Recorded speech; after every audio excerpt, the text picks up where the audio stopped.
mushrooms, as well as 500 oxycodone and ecstasy pills. The total street value of the drugs is $335,000. Of the charged, 8 were under the age of 20 and 15 under the age of 25. Our Chief Superintendent Scott Kahn says he isn't surprised, but he is disappointed. Tough economic times, jobs are difficult to find. Some people will resort to design behavior in order to supplement their income. It certainly is indicative of a problem within the community and the fact that they resort to behavior is something we have to look at as a community in response to the issue.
For example, let's take a very simple example. We have, say, a person who has a fear of heights, but they live in the prairies, in a small town, and there's no building more than 2 stories high. No bother. But let's say if that person moved to a big city to take a job and found that the job was on the 20th floor of a skyscraper. Now, this person might struggle to work for a day or two, but my guess is they would be able to become overwhelmed with anxiety. So in one circumstance they have no mental disorder, and in the other they're now almost incapacitated, can't work, and so on. So setting is another factor that we have to think about. Does that imply that there are mental disorders which pre-exist the circumstances that they're internal or intrinsic to certain personalities? Yes, I don't know about certain personalities, I'd say people. In general, right. Yes, I think it's quite clear that we have some kind of some kind of predisposition to disorder. But this predisposition, whatever it might be, genetic, let's for the moment go back to genetics as the basic predisposition perhaps. But that genetic predisposition has to interact in some way with environment. Some kind of stress, some kind of repeated stress, nasty experiences and so on. And given that may flourish into a mental disorder. On the other hand, people that don't get that kind of stress but have the same predisposition may never develop the same mental disorder. Do you believe that something like fear of heights could have a genetic basis? Oh, I think fears like heights, snakes, small rodents like mice, all those clearly are inborn fears, and they're protected. Bien sûr.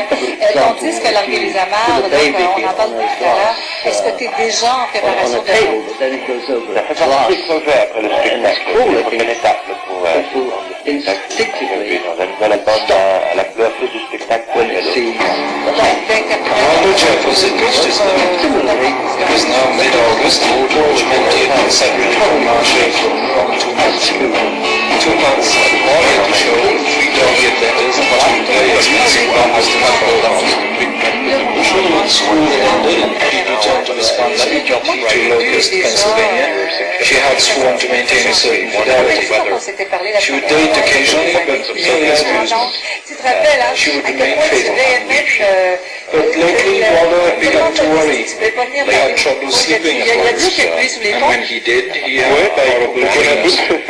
He lay awake at night, tossing and turning repeated, tears welling in his eyes as he pictured Marcia, her sworn vows overcome by liquor and oral soothings of some Neanderthal, finally submitting to the final caresses of sexual oblivion. It was born for finally visions of Marcia's faithlessness haunted him. Daytime fantasies of sexual abandon permeated his heart, and the thing was, they would lose that how she would lose the very key Waldo alone understood this. Yet intuitively was probably looking funny of the cycle today. It made her smile. She needed him. He wasn't there. The idea came to him on the Thursday before the Mama's parade was scheduled to appear. He just finished mowing and edging the Eggleson's lawn for $1.50, and checked if there was the scene was against that pleasure. There was nothing but a circle of the Blue Company of America inquiring into his own as they came out to work. It was a New York feeling. You could go anywhere in the mail. That struck him. He could never find Wisconsin in the exception. You don't know Why not mail himself? He was absurdly simple. He would ship himself parcel post special delivery. The next day, Waldo went to the supermarket to purchase more or less prolific. Mania was Staples' more of and a medium-sized cardboard box just big enough to about that. He judged that Mania was the highest form of poetic inspiration. A few air horse and Dionysus Mania was the highest form of poetic inspiration. by Friday Dionysus was dangerous. Mania was the highest form of poetic inspiration. Dionysus was dangerous. as he sat curled inside, resting the form of a cushioning.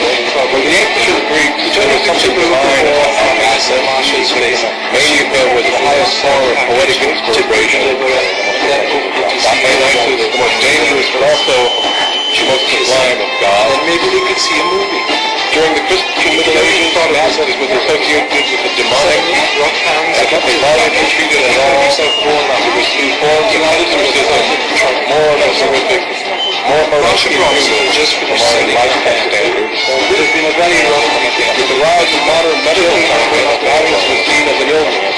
Schools of Europe were ramped up, taken off their ships, and respected like the whole war, the way they have shut the profile, raped in After the 20th century, after all, many changes in the classifications of treatment of mental diseases, and it's that infinite story that we're going to talk about today.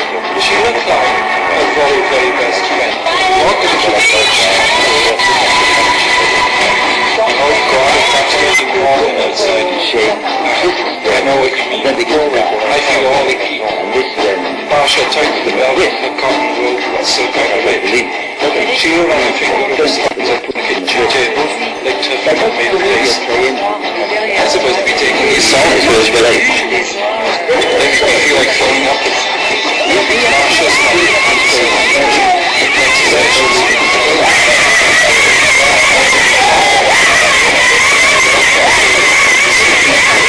and what was way back stay attempted to touch me. I don't think I ever touched a decorator. Well, he gave up and sat down, this time near the small table and spoke to the telephone. Maybe Bill will call, she said as she was gone. She went to the after last night, I thought maybe it'd be through with him. I know what you mean. My God, he was like a rocket. Sounds all over the place. He gestures, adverbs, divers, readers, and revolvers. He gets tired of regard and certain throw out into the camera when he tries to emphasize the story and go into my brain just to make it more X-ray, cutting, I tell you, I felt the same way when he walked her wine struck She bent forward and was tired. I wanted to instruct Marsha's laughing very structured.